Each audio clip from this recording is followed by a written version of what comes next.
The summer of 2018 seems like a long time ago given current events, but it's when Auto Express got its first opportunity to sample the simply staggering McLaren Senna.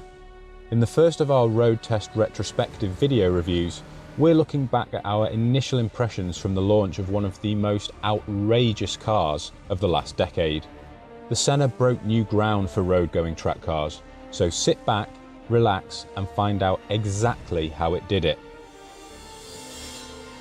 In McLaren's own words, the Senna is the most extreme road car it's ever built.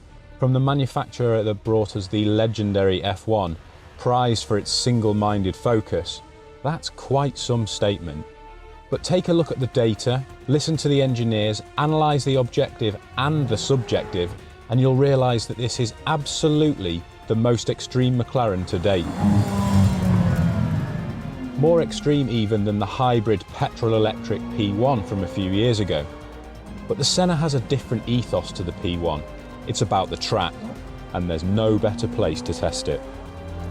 So we're in the McLaren Senna at the Estoril circuit, which seems fitting, doesn't it, given this was the scene of Ayrton Senna's first Grand Prix win. The car bears his name, and by God, it is befitting of that title, because this thing is fantastic. You'll have to excuse the full-on race suit and helmet, but as this is McLaren's most aggressive road-legal track car ever, they've gone all out on the track experience. But what a thing this is. The first thing you notice is the engine. It's got 789 brake horsepower and 800 Newton meters of torque from a 4-litre twin-turbo V8. And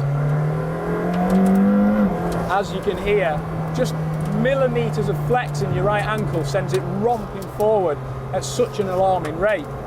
The gearbox is fantastic as well. In fact, it's that good that you don't even realise you're going up and down the box. The changes slice through on the way up, and on the way down, the blips are absolutely perfect. That powertrain delivers some simply staggering numbers. 0 to 60 takes 2.7 seconds, but the Senna is traction limited off the line, so while it's an impressive feat, it's not the most eye-widening stat the car delivers. No, 0 to 124 miles per hour takes just 6.8 seconds, which is superbike fast, and get this, 2.6 seconds quicker than the McLaren F1. Okay, so they're from a different era, but to that speed the Senna equals the P1, which has 114 brake horsepower more and an extra 100 Newton meters of torque. The Senna will go from a standing start to 186 miles per hour in just 18.8 seconds. Part of its startling P1 rivaling turn of pace is due to the lack of mass. As you can see from our in-car shots, basically everything in the Senna is carbon fibre. The Monocage 3 chassis is made from the black woven stuff and is the strongest yet for a McLaren road car. The body panels are all carbon fibre too and weigh less than 60 kilograms.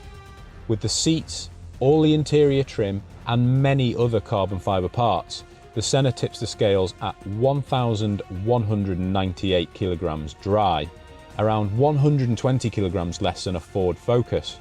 But McLarens have always delivered ridiculous numbers, yet sometimes struggled to convert this into personality.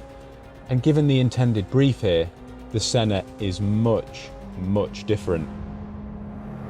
The noise is still maybe not the most characterful, but there's a buzzy, hard edge to the engine's note, and with a new titanium Inconel exhaust, it certainly has that blary race car vibe. And race car vibe is really what this thing is all about, because the rather unusual styling is actually form following function. Aerodynamics have been key to the Senna's design, as you can probably tell.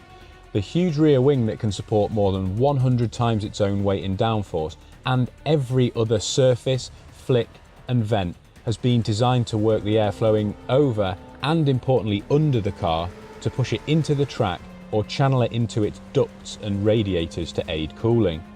We'll leave it up to you to decide if you think the resultant shape is attractive, but there's certainly a brutalism to the Senna's presence that you can't deny.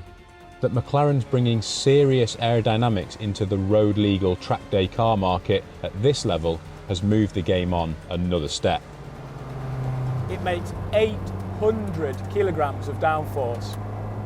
That's a lot. Some race cars don't make that much downforce, and the air pressure pushing the car into the ground, you can really feel through the fast corners.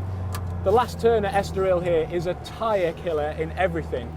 But we've done some laps in a 720S today to familiarise ourselves with the track. And in this car, you just feel the invisible hand key the tyres into the road surface even harder. For the same amount of steering input, the nose is much more agile and more nimble. And you can just hang on and hang on and hang on and really commit to the car. There are so many active chassis systems going on here with interconnected suspension, active aerodynamics and ESC control to keep everything in check. But the real nub of the Senna is that all of that tech just melts into the background when you're on it. It gives you the confidence to push harder and harder and harder, and the chassis and the aerodynamic grip means the car's always there to support you.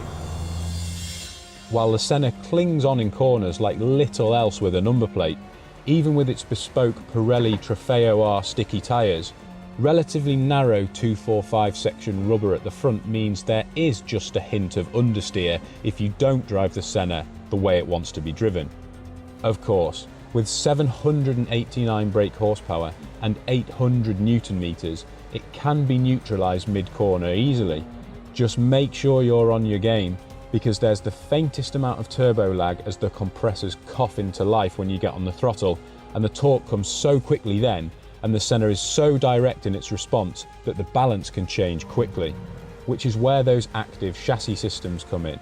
Leave it in race mode, because this loosens the ESC's grip on the chassis, but not completely, so it'll get you out of trouble, and you'll actually be faster round a lap with it on.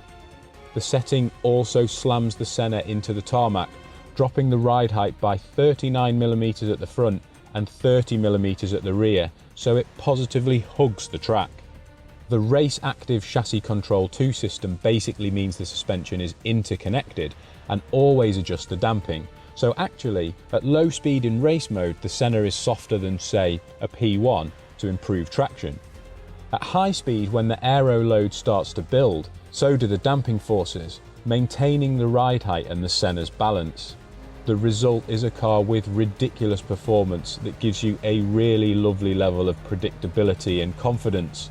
It shrugs off direction changes, it's got so much grip and agility, and key to all of this is the steering.